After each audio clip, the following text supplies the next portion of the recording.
Hi friends, ഇന്ന് നമ്മുടെ കുട്ടികൾക്ക് എല്ലാവർക്കും വളരെ ഇഷ്ടപ്പെടുന്ന ഒരു ഡിഷാണ് ഞാനിവിടെ ഉണ്ടാക്കി കാണിക്കാൻ പോകുന്നത്. വളരെ എളുപ്പത്തിൽ തയ്യാറാക്കിയെടുക്കാൻ പറ്റും കേട്ടോ. മധുരം കിച്ചൻസിൻ്റെ ഒരു പുതിയ വീഡിയോയിലേക്ക് എല്ലാവർക്കും സ്വാഗതം. എങ്ങനെ ഉണ്ടാക്കാമെന്ന് നോക്കാം നമുക്ക്. നമ്മുടെ ദോശമാവെല്ലാം പുളിച്ചു പോയിട്ടുണ്ടെങ്കിൽ നമുക്ക് പെട്ടെന്ന് തന്നെ ഇതെങ്ങനെയൊക്കെ ഉണ്ടാക്കി നമുക്കത് യൂസ് ചെയ്യാം. പുളിക്കാത്ത മാവാണെങ്കിലും കുഴപ്പമില്ല, ടേസ്റ്റി ആയിരിക്കും കേട്ടോ. അതിന് വേണ്ടിയിട്ട് നമുക്ക് ആ മാവിലേക്ക് ഇടാൻ വേണ്ടിയിട്ടാണ് കുറച്ച് വെളിച്ചെണ്ണയിൽ ഞാൻ കടുക് ഇട്ടിട്ടുണ്ട്, കടലപ്പരിപ്പ്, ഉഴുന്നപ്പരിപ്പ്. ഇതിൻ്റെ അളവെല്ലാം സ്ക്രീനിൽ ഡിസ്ക്രിപ്ഷനിലും ഡീറ്റെയിൽ ആയി കൊടുത്തിട്ടുണ്ട്, നോക്കണേ. കുറച്ച് ജീരകം, ഇതെല്ലാം തന്നെ നല്ലപോലെ ഒന്ന് വറുത്തെടുക്കാം നമുക്ക്. അതിലേക്ക് ഞാൻ അത്യാവശ്യം വലുപ്പമുള്ള 2 വലിയ ഉള്ളി അത് നല്ലപോലെ എത്ര പൊടിയായി അരിയാൻ പറ്റുമോ അത്ര പൊടിയായി അരിഞ്ഞ് അതിൻ്റെ അകത്തേക്ക് നമുക്ക് ഇട്ട് കൊടുക്കാം. ഇനി അതും നല്ലപോലെ ഒന്ന് വഴറ്റിയെടുക്കണം നമുക്ക്. പിന്നെ അതിലേക്ക് നമുക്ക് എരിവിന് ആവശ്യമുള്ള കുറച്ച് പച്ചമുളക്, മല്ലിയില, കറിവേപ്പില ഇതെല്ലാം തന്നെ അരിഞ്ഞിടാം. പച്ചമുളക് വേണ്ട എന്ന് വിചാരിക്കുന്നത് നമുക്ക് മുഴുവനുള്ള കുരുമുളക് അതും ഇതിലേക്ക് ചേർത്ത് കൊടുക്കാവുന്നതാണ്. ഇനി ഇതെല്ലാം തന്നെ നമുക്കൊന്ന് നല്ലപോലെ ഒന്ന് വഴറ്റിയെടുക്കാം. ഇതിലേക്ക് നമുക്ക് ഉള്ളിക്ക് ആവശ്യമുള്ള ഉപ്പും കൂടി ഇതിലേക്ക് തന്നെ ആഡ് ചെയ്ത് കൊടുക്കുന്നുണ്ട്. ഇനി ഇതെല്ലാം തന്നെ നല്ലപോലെ ഒന്ന് വഴറ്റിയെടുക്കണം. ആ ഉള്ളിയുടെ ആ ഒരു റോസ് സ്മെല്ലുണ്ടല്ലോ, ആ ടേസ്റ്റ് അതെല്ലാം ഒന്ന് പോയി കിട്ടണം.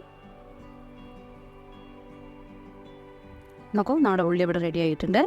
ഞാൻ കുറച്ച് കറിവേപ്പിലയും കൂടി ഇട്ട് കൊടുക്കുന്നുണ്ട് കേട്ടോ. അത് ഇട്ടിട്ടുണ്ട്, എന്നാൽ കുറച്ചും കൂടി ഇതിന് നല്ലൊരു മണം കിട്ടും നമുക്ക്. ഇനി ഇതിലേക്ക് നമുക്ക് കുട്ടികൾക്കെല്ലാം കൊടുക്കുമ്പോൾ വെജിറ്റബിൾസ് വേണമെങ്കിൽ ആഡ് ചെയ്യാം. ഗ്രേറ്റ് ചെയ്തിട്ടാൽ മതി, ക്യാരറ്റോ ബീട്രൂട്ടോ അങ്ങനെയൊക്കെ. ഇനി അതൊന്ന് ചെറുതായിട്ടൊന്ന് ചൂടാറിയതിനു ശേഷം നമുക്ക് മാവിലേക്ക് ചേർത്തി കൊടുക്കാം.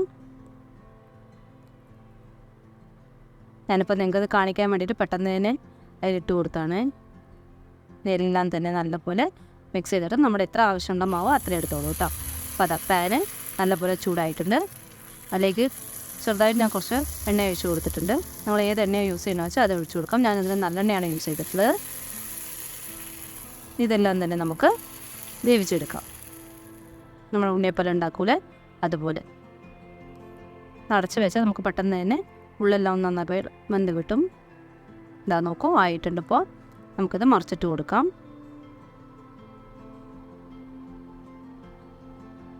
വളരെ എളുപ്പത്തിലും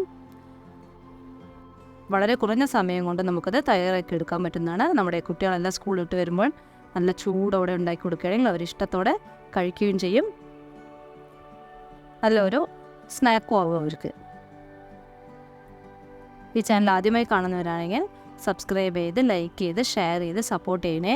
നിങ്ങൾ സപ്പോർട്ട് ഉണ്ടെങ്കിൽ മാത്രമേ ഈ ചാനൽ മുന്നോട്ട് കൊണ്ടുപോകാൻ സാധിക്കുകയുള്ളൂ. മിക്ക കൂട്ടുകാരും ലൈക്ക് ചെയ്യുന്നില്ല വീഡിയോ. എല്ലാവരും ഒന്ന് ലൈക്ക് ചെയ്ത് സപ്പോർട്ട് ചെയ്യണേ. ഇതാ നമ്മുടെ ഒഴിച്ച് കൊടുത്തെല്ലാം എന്താ നോക്കൂ, 2 ഭാഗം ഒരുപോലെ തന്നെ റെഡിയായി. നമുക്കിതിങ്ങനെ കുത്തുമ്പോൾ തന്നെ അറിയാം. സപ്പോസ് അത് വെന്തിട്ടില്ലെങ്കിൽ മാവ് അതിലേക്ക് ഒട്ടിപ്പിടിക്കും. ഇതിലതൊന്നും ഇല്ല. ഇപ്പോൾ റെഡി ആയിട്ടുണ്ട് ഇതെല്ലാം. നോക്കൂ, ഇതുപോലെ എല്ലാം തന്നെ നമുക്ക് ഉണ്ടാക്കിയെടുക്കാം. അതിന് തേങ്ങാ ചമ്മന്തിയാണ് ഞാനിപ്പോൾ യൂസ് ചെയ്തിട്ടുള്ളത്. നോക്കൂ, നല്ല ടേസ്റ്റാണ്. എല്ലാവരും ഒന്ന് ട്രൈ ചെയ്ത് നോക്കി അഭിപ്രായം അറിയിക്കണേ.